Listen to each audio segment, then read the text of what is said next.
ยินดีต้อนรับเข้าสู่บทวิเคราะห์เราในวันนี้นะครับวันนี้เราจะมาเจาะลึกถึงเรื่องใกล้ตัวที่มีผลกระทบกับชีวิตเราแบบมหาศาลแต่มองไม่เห็นด้วยตาเปล่านั่นก็คือเรื่องของคนรอบข้างที่เราเลือกใช้เวลาด้วยนั่นเองครับหลายครั้งเวลาพูดถึงทิศทางชีวิตพวกเรามักจะไปโฟกัสที่ปัจจัยใหญ่ๆอย่างเช่นโชคชะตาหรือโอกาสใช่ไหมล่ะครับแต่เอาจริงๆแล้วสิ่งที่ค่อยๆหล่อหลอมและนำทางชีวิตเราอย่างลึกซึ้งที่สุดกลับเป็นสภาพแวดล้อมทางสังคมที่อยู่ติดตัวเรานี่แหละครับทีนี้เรามาตั้งคำถามนี้กันดูครับจุดเริ่มต้นที่แท้จริงของความพังพินาศในชีวิตเนี่ยมันคืออะไรกันแน่หลายคนอาจจะคิดทันทีเลยว่าอ๋อก็ต้องเริ่มจากความยากจนหรือไม่ก็ความซวยหรือเปล่าแต่เดี๋ยวก่อนครับถ้าเราลองเจาะลึกลงไปดูที่ต้นตอจริงๆเราจะพบความจริงที่น่าตกใจมากว่าความล้มเหลวหลายๆครั้งไม่ได้มาจากต้นทุนชีวิตที่ต่ำเลยครับแต่จุดเริ่มต้นที่แท้จริงมันมักจะมาจากสิ่งที่เรามองข้ามไปอย่างสิ้นเชิงนั่นก็คือการตัดสินใจเลือกคนเข้ามาในชีวิตครับคนที่เราให้ความไว้วางใจนี่แหละเป็นเหมือนตัวเร่งปฏิกิริยาชั้นดีเลยซึ่งมันไปสอดคล้องกับคำสอนโบราณที่เป็นรากฐานสำคัญมากๆประโยคนี้แหละครับการไม่คบคนพาลเป็นมงคลอันสูงสุดประโยคนี้เน้นย้ำชัดเจนเลยนะครับว่าก้าวแรกของการมีชีวิตที่ดีเนี่ยมันไม่ใช่การวิ่งออกไปหาตัวช่วยพิเศษหรือของวิเศษจากที่ไหนหรอกครับแต่คือการที่เราต้องกล้าคัดกรองแล้วก็ตัดคนที่ไม่ดีออกจากชีวิตต่างหากนี่คือระบบป้องกันตัวเองขั้นพื้นฐานที่สุดเลยล่ะครับเอาละครับเรามาเข้าสู่หัวข้อแรกกันเลยโฉมหน้าของคนพาลคือการจะแยกแยะคนที่มีอิทธิพลลบๆออกจากชีวิตเนี่ยเอาเข้าจริงมันไม่ได้ง่ายเหมือนในละครนะครับที่ตัวร้ายจะโผล่มาพร้อมกับหน้าตาร้ายๆหรือมีป้ายแปะบอกว่าฉันเป็นคนอันตรายนะหลายคนมักจะติดภาพจำผิดๆครับว่าคนพาลต้องเป็นคนที่ไม่มีการศึกษาหรือเป็นคนไม่ฉลาดไม่ใช่เลยครับจริงๆแล้วคนพาลคือคนที่มีเข็มทิศทางศีลธรรมพังทลายต่างหากครับ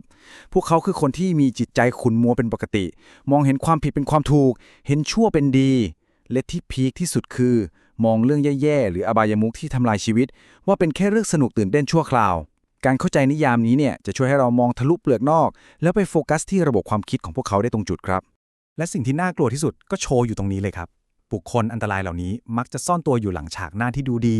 มีเสน่ห์ดึงดูดใจสุดๆบางคนแต่งตัวเนียบผู้จาฉาฉานเป็นคนป๊อปปูล่ามีเพื่อนฝูงล้อมหน้าล้อมหลังหรือแม้กระทั่งมีการศึกษาสูงปรี๊ดมีตำแหน่งหน้าที่การงานระดับท็อปของสังคม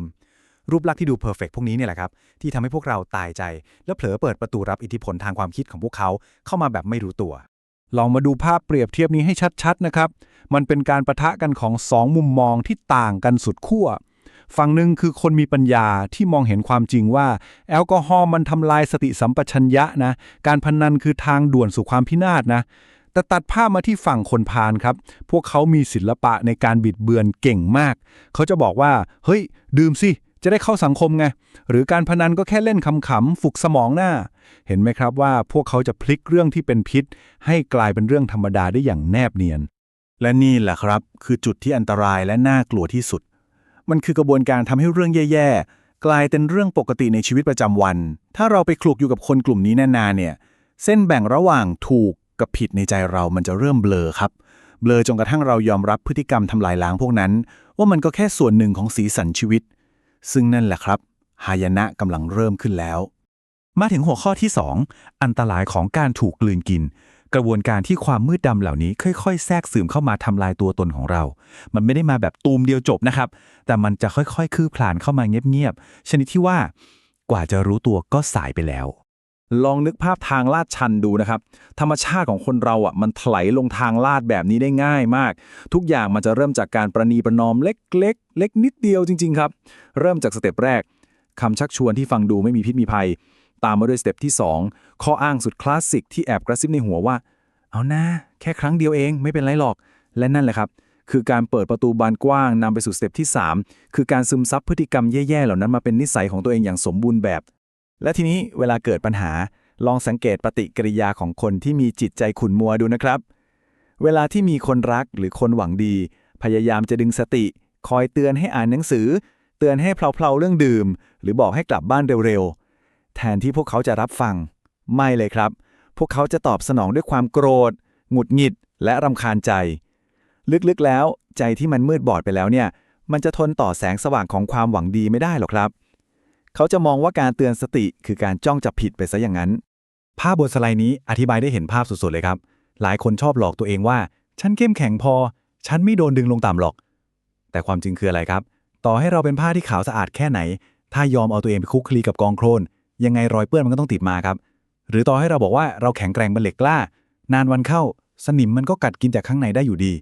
ไม่มีใครต้านทานสภาพแวดล้อมที่เป็นพิษได้ตลอดไปหรอกครับย้ำนะครับว่าไม่มีเลยจริงๆพอเวลาผ่านไปกระบวนการเปลี่ยนแปลงแบบไม่รู้ตัวมันก็เริ่มทำงานครับ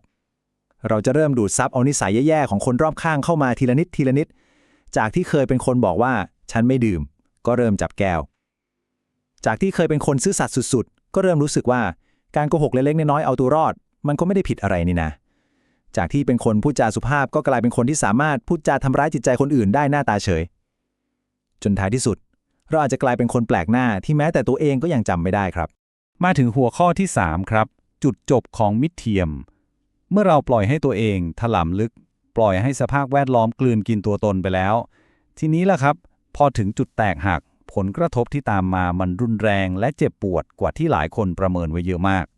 สิ่งที่ตามมาคือบทลงโทษ4ประการที่ลอกคราบชีวิตคนคนหนึ่งได้เลยนะครับเริ่มตั้งแต่ทัศนคติและมุมมองต่อโลกที่บิดเบี้ยวผิดเพี้ยนไปหมดตามมาด้วยการพังทลายของชื่อเสียงเครดิตทางสังคมพังยับเยินนำไปสู่การที่ไม่มีใครเคารพนับถือหรือให้เกียรติอีกต่อไป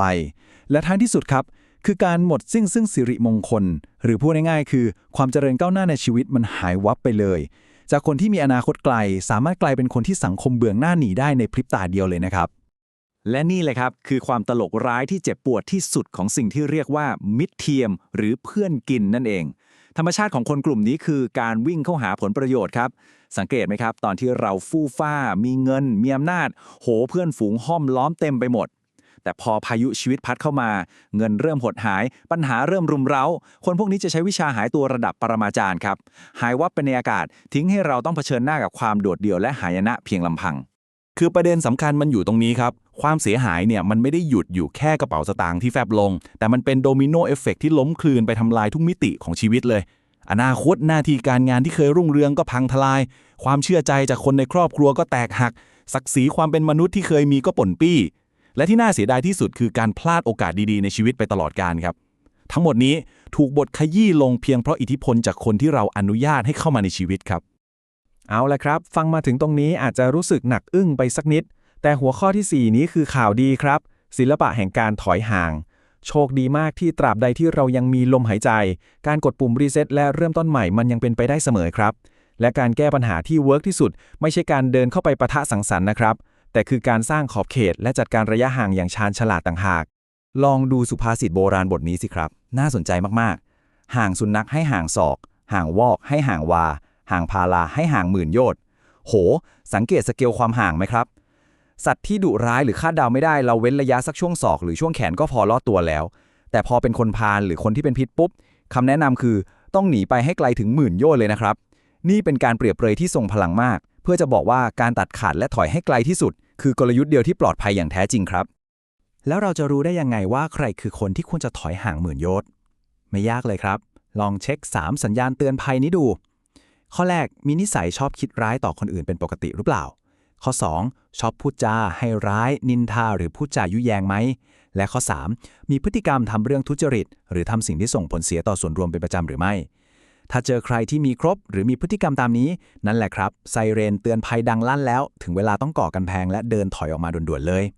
และอาวุธที่ทรงพลังที่สุดในการปกป้องตัวเองก็คือคำสั้นๆแค่พยางค์เดียวครับ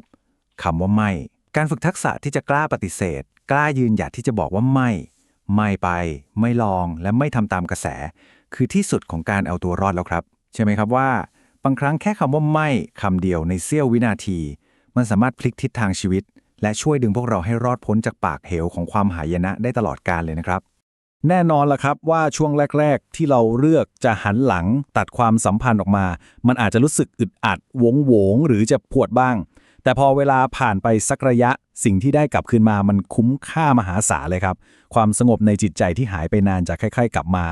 รอยยิ้มและความอบอุ่นในครอบครัวก็จะฟื้นคืนและที่เจ๋งที่สุดคือเราจะได้ความเคารพตัวเองได้ความรู้สึกถึงคุณค่าจากข้างในตัวเรากลับคืนมาอย่างเต็มเปี่ยมเลยครับพอกลับมามองที่แก่นแท้ของประโยคคลาสสิกนี้แบบเต็มๆอีกครั้งการไม่คบคนพาลการคบบัณฑิตและการบูชาบุคคลที่ควรบูชาเป็นมงคลอันสูงสุดมันทำให้เห็นภาพต่อจิ๊กซอว์ที่สมบูรณ์เลยครับว่าการเดินหนีจากคนแย่ มันเป็นแค่เฟสแรกของการป้องกันตัวแต่การแอคทีฟพาตัวเองไปอยู่ในวงล้อมของคนมีปัญญาคนเก่งคนดีที่พร้อมจะซัพพอร์ตเราต่างหากคือเส้นทางสายหลักที่จะการันตีการยกระดับชีวิตให้พุ่งทะยานไปข้างหน้าได้อย่างแท้จริงครับสรุปก็คือสภาพแวดล้อมทางสังคมและวงเพื่อนฝูงที่เราตั้งใจคัดกรองมานี่แหละครับจะทำหน้าที่เป็นเหมือนเข็มทิศชีวิตให้กับเราคนเรามักจะเติบโตไปตามค่าเฉลี่ยของคนที่อยู่รอบตัวใช่ไหมล่ะครับถ้าอยากให้ชีวิตมุ่งไปในทิศทางที่สว่างไสวเติบโตและมีความสุขเราก็ต้องพิถีพิถันอย่างมากในการเลือกเพื่อนร่วมทางที่จะเดินไปกับเราครับก่อนจะลากันไปในบทวิเคราะห์วันนี้อยากจะฝากคำถามสั้นๆให้ทุกคนลองกลับไปคิดทบทวนกันดูแบบเงียบๆครับว่าณวินาทีนี้ใครกันแน่ที่กำลังเป็นผู้กำหนดทิศทางชีวิตของเราอยู่ลองกวาดสายตามองไปรอบๆตัวดูนะครับว่ากลุ่มคนที่เรากำลังให้เวลาคลุกคลีและเปิดรับอิทธิพลของพวกเขาอยู่ทุกๆวันคือใครเพราะคำตอบที่ผุดขึ้นมาในใจตอนนี้อาจจะเป็นกุญแจดอกสำคัญที่สุดที่จะไขประตูไปสู่อนาคตแบบที่เราวาดฝันเอาไว้ก็เป็นได้ครับสำหรับวันนี้ขอบคุณทุกคนที่ติดตามรับฟังนะครับสวัสดีครับ